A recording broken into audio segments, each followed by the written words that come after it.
So, a prophet, a seer, or a sage? Which one are you? This is the question of today, right? This is June 5th. And remember, we're doing June 1st through the 30th. And I'm going to pop up with some videos or something to help you to get a fuller understanding of how I came to know love as a master healer, right? Well, this question may seem strange, but this is a part of what I had to answer for myself in order to really be able to live authentically. And I'm still working through a lot of it because um, you have to go from the programming that you grew up with, which was based in what your loved ones knew, right? They can only give you what they knew. And there's things to take as meat and things to leave at bone as bones in every situation. And we have to come to a point where we can appreciate what we received from those before us. That's why they are worthy of honor and, celebration and things like that. But be able to really fully live as your authentic self, live in your truth.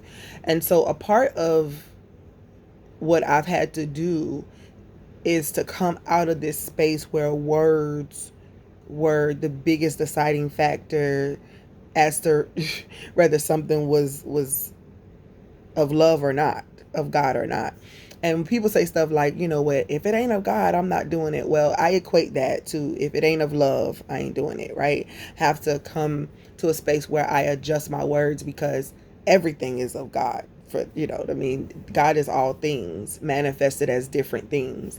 So it's all of God. God manifested it all. But the words you get hung up on because you grew up believing that this word was wrong or that wrong word is bad and this thing is bad and that thing is bad.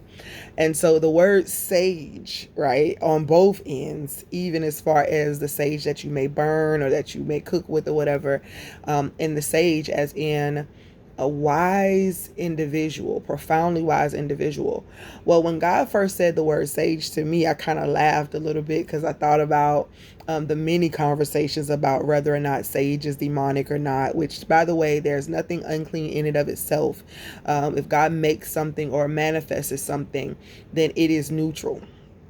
It is the heart that causes something to not be of love or not. Nevertheless, that's a whole nother subject. Um, might end up talking about sage burning at some other point because the myths and the hangups behind that need to be squashed. But nevertheless, that word in and of itself was like this big thing, like, oh my God, here we go. And I remember when a friend of mine, good friend of mine, Apostle Marilyn, she told me once back when I was just, going by prophetess Shalonda. I was just, happy that I got the elevation, finally able to put a job description or a title with what, who I've always been, because I'm, a prophet by birth. But she said, it's prophet, not prophetess. And I remember when she said it to me and something in my chest was like, basically, how the saints gonna deal with me taking the S off of prophet, right?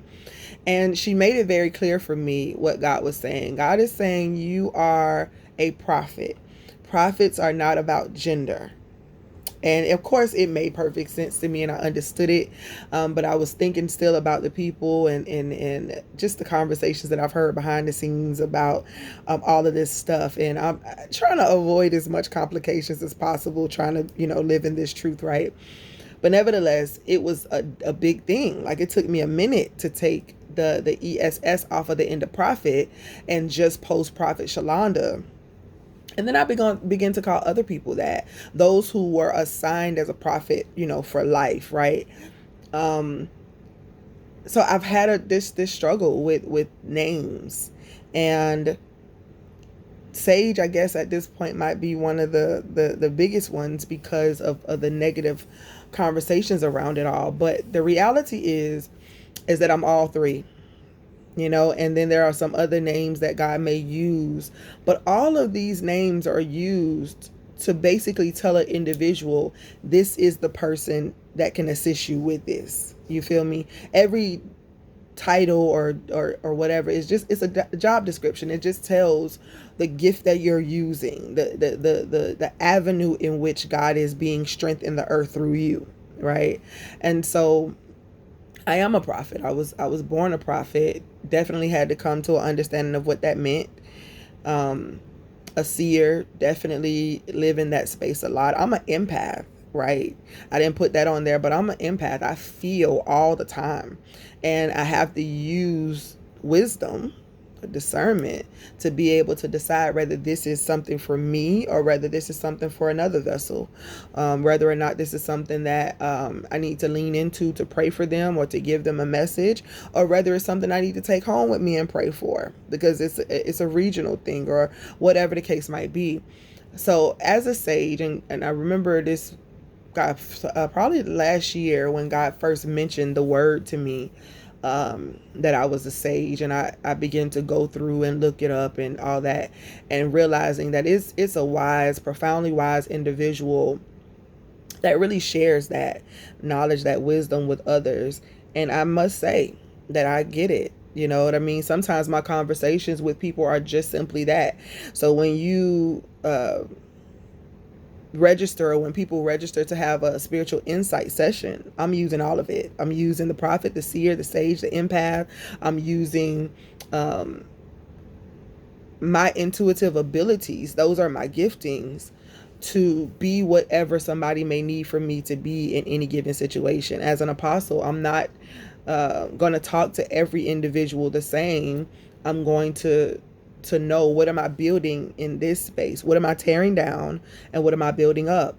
Every title, job description, whatever it is you want to call it, it all has a purpose and a place.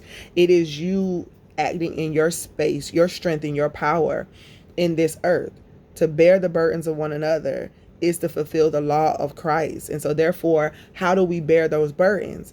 By using the strengths that we have. So all of them, a prophet, a seer, a sage, a empath, an intuitive, a apostle. I'm a coach, I'm an author, I'm a poet, I'm a few things, you know what I mean? I got a few titles, but all of the titles mean something to somebody else in a different way.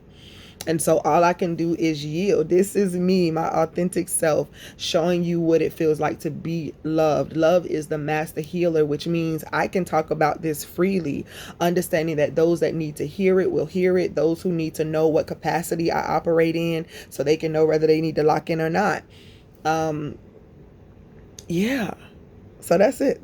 That's the answer to that question. You can leave your comments below. Make sure that you do subscribe, that you do like, that you share this with somebody that may be interested.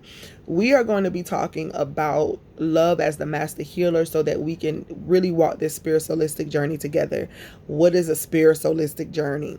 It is the journey to spiritual liberation, to the wholeness and the fullness of who you are as your authentic self, but through your soul's healing.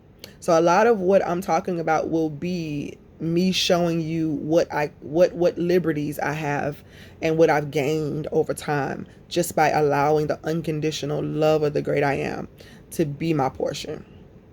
So I no longer argue or war with myself about what word to use. I'll use all of the words as they're appropriate, and whoever needs to find me in that capacity, they'll know who they're looking for based on that. And so, yeah, let's see what you think below. Many blessings.